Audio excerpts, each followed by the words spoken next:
होती है, माँ का भी मुंह उतर जाता है, माँ का भी चेहरा उतर जाता है। ओहो, पहले तो बेटी थी, अब ये बेटी कहाँ से आ गई, दूसरी तो थी, तीसरी कहाँ से आ गई। मैं कहता हूँ मेरी बहन, अगर तेरी पैदाइश के मौके पर तेरे माँ बाप भी ये करते तो तेरा क्या हाल होता। तू भी तो बेटी ही है ना। अगर तू 50 साल की हो जाए, 70 साल की हो जाए, तू कुछ भी कहलाए, मगर असल तो पहले तू बेटी है किसी की। तेरे माँ बाप के लिए तो तू बेटी है। इसलिए बेटी से चिढ़ने वालों, बेटी से नफरत करने वालों, बेटी को बोझ समझने वालों, बेटी को माअल्लाह अपने लिए आर समझने वालों, बेटी अल्लाह की रहमत है। मुस्तफा करीम रऊफुर रहीम सल्लल्लाहु अलैहि वसल्लम एक मर्तबा एक सफर पे तशरीफ ले जा रहे हैं। आकाए करीम सल्लल्लाहु अलैहि वसल्लम के साथ हुजूर के सहाबा भी मौजूद है।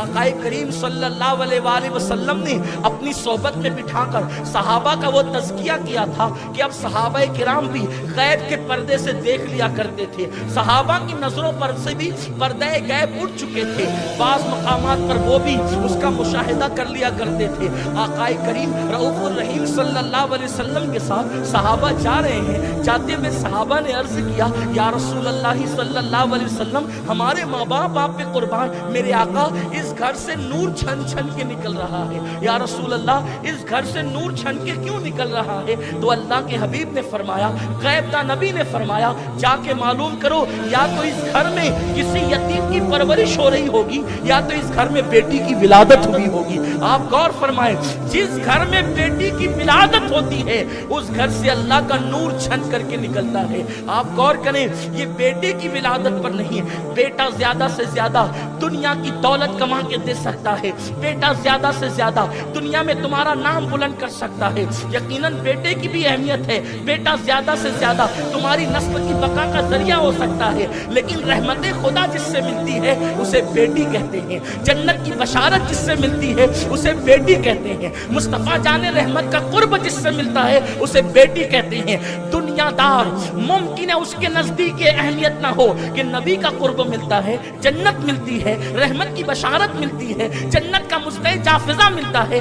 आप जानते हैं अल्लाह के हबीब मुस्तफा करीम रऊफुर रहीम सल्लल्लाहु अलैहि वसल्लम ने फरमाया, जिसके घर में 3 अदद बेटियां हों, जिसके घर में 3 बेटियां हों और 1 अदद बेटा हो, जब वो सफर से आए, इसलिए कि जो चीज की कमी होती है उसकी अहमियत ज्यादा होती है। तो चूंकि जिसके घर में 3 बेटियां हो और बेटा 1 ही हो, आप जानते हैं उस घर में बेटे की अहमियत क्या होगी। उस घर में बेटों को कैसे पलकों पे बिठाया जाता होगा, बेटे की कैसी कदर की जाती होगी, बेटे की कैसी अहमियत की जाती होगी। अल्लाह अकबर। मेरे आका फरमाते हैं, अगर 3 अदद किसी के घर में बेटियां हो और 1 ही अदद बेटा हो, आका फरमाते हैं जब वो सफर से वापस आए तो पहले अपने बेटे से न मिले, एक लौते बेटे से न मिले, बल्कि वो 3 अदद जो बेटियां हैं पहले उन बेटियों से मुलाकात करें। ये किसने कानून दिया है? ये कानून मुस्तफा जाने रहमत ने दिया है। यानी तुम्हारे घर में जो 3 अदद बेटियां हैं, 1 अदद इकलौते बेटे से पहले मत मिलना। जब सफर से आओ तो पहले अपनी बेटियों से मिलना। और आकाए करीम सल्लल्लाहु अलैहि वसल्लम फरमाते हैं, अगर सफर में तुमने कोई तोहफा खरीदा है और तुम कोई तोहफा लाए हो तो पहले तोहफा बेटे को मत देना, बल्कि तोहफा पहले बेटियों को देना। अगरचे वो 3 हो, उनकी तादाद ज्यादा हो, अगरचे बेटा इकलौता हो, तुम जब सफर से तोहफा लेकर के आओ तो पहले बेटे को मत देना। आकाए करीम फरमाते हैं पहले बेटी को तोहफा देना। और फिर मेरे आका का फरमान सुनो, अपनी माओ और बहनों से कहता हूँ, मचल जाओ, बेशुमार दुरूद और सलाम हो उस आमिना के लाल पर जिसने बेटी को कितना बुलंद मकाम अता किया है। आकाए करीम सल्लल्लाहु अलैहि वसल्लम फरमाते हैं, जब तुम सफर से वापस आओ और तोहफा लेकर के आओ, एक लौते बेटे को पहले तोहफा मत देना, बल्कि पहले तोहफा अपनी बेटियों को देना।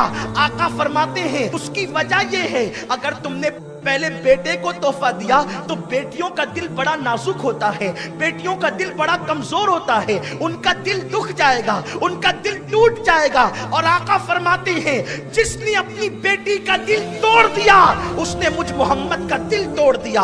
अब आप मुझे बताएं, जो बेटी के दिलों को तकलीफ पहुंचाते हैं, गोया कि वो जिस रसूल का कलेमा पढ़ते हैं उस रसूल के दिल को तकलीफ पहुंचाते हैं, उस रसूल के दिल को अजियत पहुंचाते हैं। मेरे प्यारे आका अलैहि सलाम के प्यारे दीवानों, मुझे बताओ, नमाज पढ़ने वालों 5 वक्त की नमाज पढ़ते हो, तहज्जुद का भी एहतमाम करते हो, कुरान की तिलावत भी करते हो, घरों के अंदर इस्लामी माहौल है, लेकिन मुझे बताओ, इस्लाम सिर्फ रोजा, नमाज, हज और ज़कात का नाम नहीं। क्या ये रसूल पाक की सुन्नत नहीं है कि बेटी का दिल दुखाने वाला गोया कि अपने नबी का दिल दुखाता है, अपने नबी पाक के दिल को अज़ियत पहुंचाता है। आकाए करीम तो